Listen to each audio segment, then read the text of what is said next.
A number of topics discussed there at the conference. Jon, just how important is cybersecurity to businesses and how businesses work? Definitely. I think there was a recent some statistics released by the NCSC, who are a government body, and they said that now 78% of directors consider it as a strategic priority for their business.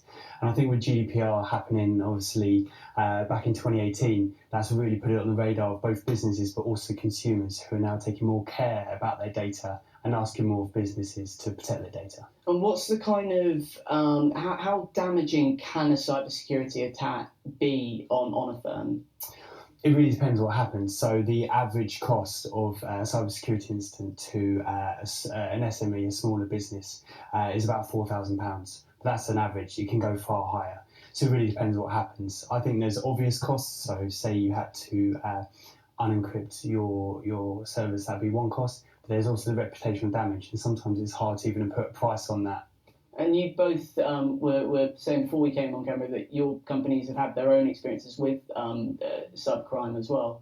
Yeah. We've ensured that all of our staff are actually trained within cybersecurity, because actually it goes right the way through the firm. You can get approaches, various emails, just trying to get some sort of chink in the armour to activate a theft.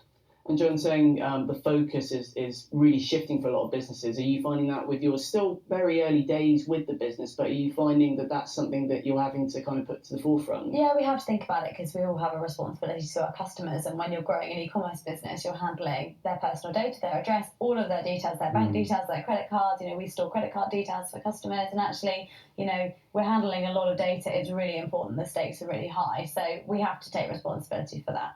And what's the kind of advice that you would give to a business like Alex's or other businesses out there in relation to cybersecurity? Definitely, I think it's definitely not a one size fits all.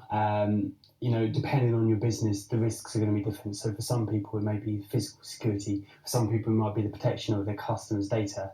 For others who develop software, it's very much about the development and the coding and protecting that. There's some really, this is a field that's quite well established now. Businesses aren't on their own. There's some really well established frameworks. So there's ISO 27001, which is an international standard which guides companies through how to put controls in place, both technical and human. And then the government have released Cyber Essentials, and Cyber Essentials Plus, which maybe takes a slightly more technical view, but aims to increase the control and the security of all businesses within the UK. Really important. We'll be checking in on that, I'm sure, in the coming weeks.